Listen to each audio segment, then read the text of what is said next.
wuxuu ahaa Thaabit ibnu Nucmaan wiil alla ka cabsi badan oo cilmiga inuu kororsado aad u jeclaa, laakiin wuxuu ahaa faqiir. Maalin wuxuu ka soo baxay gurigiisa isagoo gaajo daran ay hayso, wuxuu cunana ma uusan haysan, ilaa uu ka arko beer weyn taasoo ay ku dhex yiileen geedo tufaax ah. Laan bay indhihiisu qabteen oo tufaax uu ku dheggan yahay. Waxay naftiisu ugu sheekaysay inuu cuno. Kadib wiilkii wuu soo gooyey tufaaxii haaf ayuuna ka cunay. Kadib wuxuu cabay biyaha webi beerta dhinaceeda ku yiilay. Kadib buu ku baraarugay arrinta uu sameeyey gaajo darteed, wuxuuna niyadda ka yidhi, hoogaagii ibnu Nucmaanow, sideed u cunta miro aan qofkii lahaa kuu idmin. Wuxuuna ku dhaartay inuusan goobta ka tegin ilaa uu ninka beerta lahaa ogeysiiyey arrinkan si uu uga dalbado inuu xalliyo arrinka tufaaxa. Kadib gurigiisii buu helay, iridda ayuuna garaacay. Markuu soo baxay ninkii lahaa beerta, wuxuu doonayay ayuu weydiiyey, wuxuuna dhahay, Thaabit ibnu Nucmaan, beertaadii baan galay, waxaan qaatay tufaaxan, haaf ayaana ka cunay. Kadib baan ogaaday inaanan anigu lahayn. Waxaan kaa doonayaa inaad iga saamaxdo qaladkan aan anigu sameeyey. Ninkii beerta lahaa wuxuu dhahay, wallaahi weligay kuma cafinayo, bal maalinta aakhira baan ku qabsan doonaa.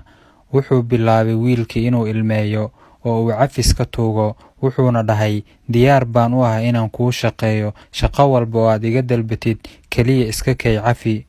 Wiilkii wuu sii waday baryadii, ninkii beerta lahaana mar walba wuu farxayay, wuuna ka dhaqaajiyey. Thaabit ibnu Nucmaan wuu daba socday isagoo tuugaya ilaa uu gurigiisii galay. Kadib bannaanka guriga ayuu iska fadhiistay isagoo sugaya inuu ninkan soo baxo xataa salaadii casir. Ninkii markuu soo baxayna wuxuu arkay wiilkii oo halkiisii fadhiya, ilintuna ay ka qulqulayso.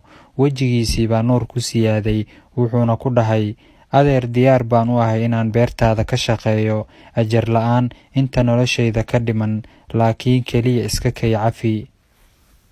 Kadib ninkii beerta lahaa wuxuu ugu jawaabay, wiilkaygiiow, diyaar baan u ahay inaan ku cafiyo hadda, laakiin shardi waa inaad gabadhayda guursataa.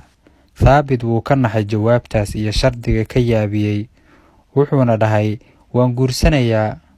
Ninkii wuxuu dhahay, gabadhayda waa indhoole, wax ma aragto, mana hadli karto, waana dhagool oo wax ma maqasho.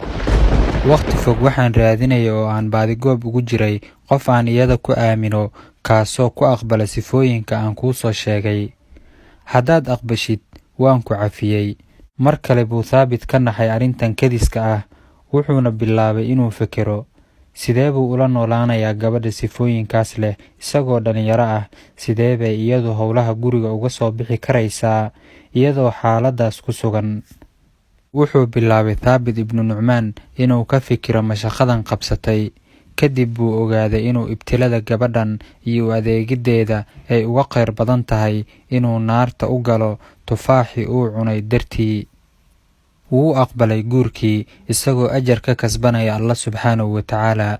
Wuxuu u tegay ninkii beerta lahaa, wuxuuna dhahay, waan aqbalay gabadhaada, ilaahna waxaan ka tuugayaa inuu niyaddayda ii aqbalo. Ninkii wuxuu dhahay, ballantu waa Khamiista si uu guurka u dhaco, anigaana kuu kafaalo qaadaya meherkeeda. Markii la gaaray Khamiistii wuxuu yimid Thaabit isagoo diiqadaysan, uma ekayn caruus maalintiisii la gaaray. Wuxuu is yidhi, sideen ula aqalgalaa qof aan hadlin, wax arki karin, waxna maqli karin? Laakiin wuxuu tala saartay Alle, wuxuuna dhahay, laa xawla walaa quwwata ilaa billaahi alcaliyi alcadiim.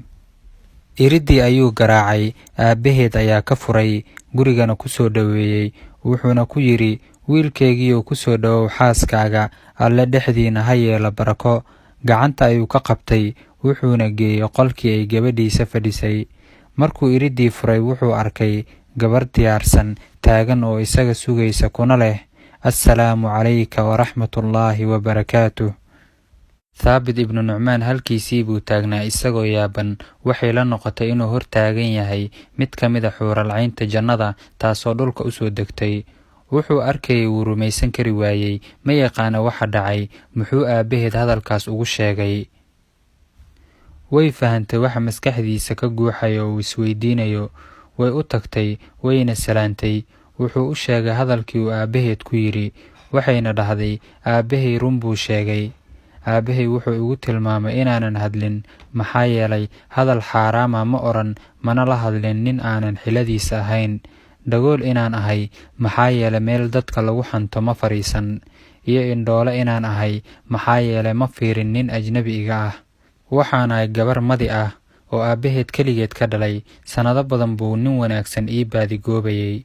Markaad u timid adigoo cafis weydiisanaya oo ilmaynaya, buu yidhi aabbahay, ninkii tufaax dartii u baqay baa gabadhayda Ilaah uga cabsanaya.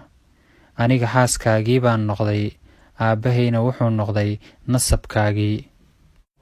Sanad kadibna waxay dhashay gabadhan wiil markii dambe ka mid noqday hogaamiyeyaashii Islaamka soo maray, waana al-Imaam Xaniifata ibnu Nucmaan oo lagu xasuusto mabda'a fiqiga. ومن يتق الله يجعل له مخرجا ويرزقه من حيث لا يحتسب ومن يتوكل على الله فهو حسبه إن الله بالغ أمره قد جعل الله لكل شيء قدرا.